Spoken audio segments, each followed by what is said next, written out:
qu'on se le dise, de quoi accuse-t-on Linda? Essayons d'être un peu strict et rigoureux envers nous-mêmes. De quoi accuse-t-on Linda? Est-ce que Sarah ou Ada auraient-ils vraiment des signes pratiques pour établir un lien entre ce qu'ils disent et les statuts de Linda?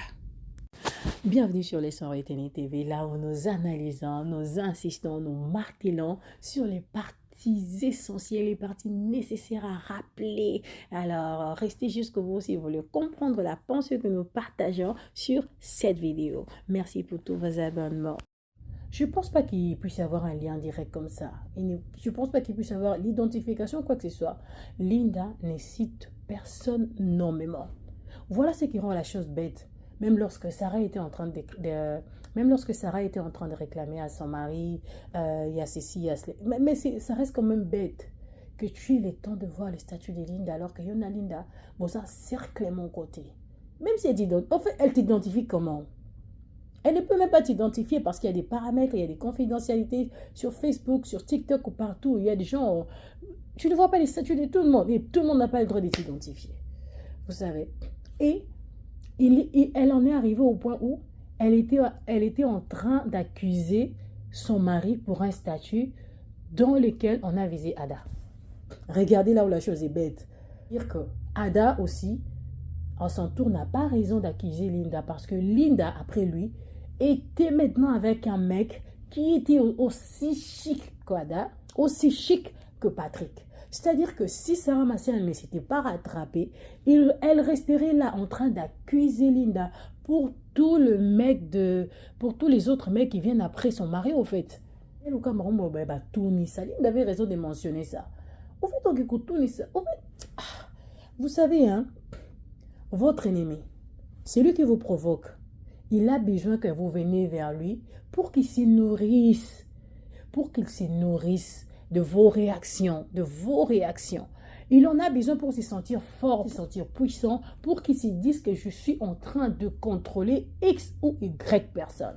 C'est ça le problème de Sarah. C'est ce que Sarah n'avait pas compris depuis le début. Heureusement pour elle, elle s'est rattrapée un peu plus tôt. Mais malheureusement, Ada était déjà un homme pathétique depuis le début. C'est un obsédé, quoi.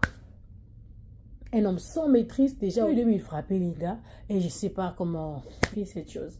En fait, Linda, vraiment je n'encourage pas ce qu'elle fait. Je ne soutiens pas son comportement. Je n'aime pas les personnes qui aiment faire sentir les autres mal, au fait. Elle se nourrit des mots qu'elle fait ressentir les autres, au fait. Lorsqu'elle fait du mal aux autres, elle se sent forte. Lorsqu'elle fait du mal aux autres, elle se sent en sécurité. Lorsqu'elle fait du mal aux autres, elle est toxique, quoi. Lorsqu'elle fait du mal aux autres, c'est en ces moments-là qu'elle se sent bien. Non, un être humain ne peut pas être comme ça. Il y a certainement un truc qu'il faut régler. Et je me dis, Linda était déjà avec Monday. Il était déjà avec Monday. Mais c'était quoi son problème encore avec Ada? Pourquoi devrait-elle continuer de faire des statuts visés à Ada? Pourquoi? On dirait qu'il n'aimait pas assez. Elle est trop coincée dans son passé. Je peux dire même dans ses passés.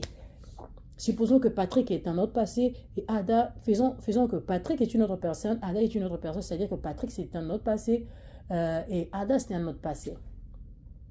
Elle est trop attachée à ses passés, si on doit le dire comme ça. Elle est trop attachée au genre, le genre de personnes qui vivent pour prouver les autres. Mais derrière moi, je pense même que avec le comportement de Linda, il fallait même pas qu'elle soit permise de trouver une maison par elle-même. Il fallait même pas qu'elle vive elle-même. À un certain moment, à un certain âge, à un certain niveau de responsabilité, on devait être responsable de ses actes. Nous devons être responsables de nos actes. En fait, Linda, la paix vaut plus que tout. La paix vaut plus que tout. À un certain âge, il faut juste chercher la paix.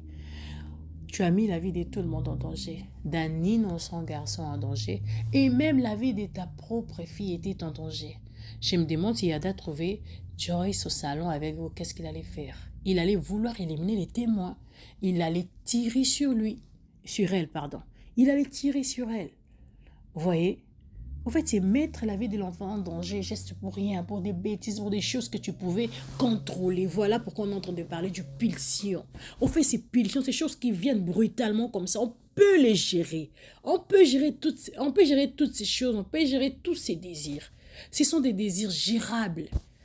Oh là là. Merci beaucoup d'avoir suivi cette vidéo. Si c'est votre première fois de tomber sur cette chaîne, s'il vous plaît, abonnez-vous. Merci d'être là jusqu'au bout.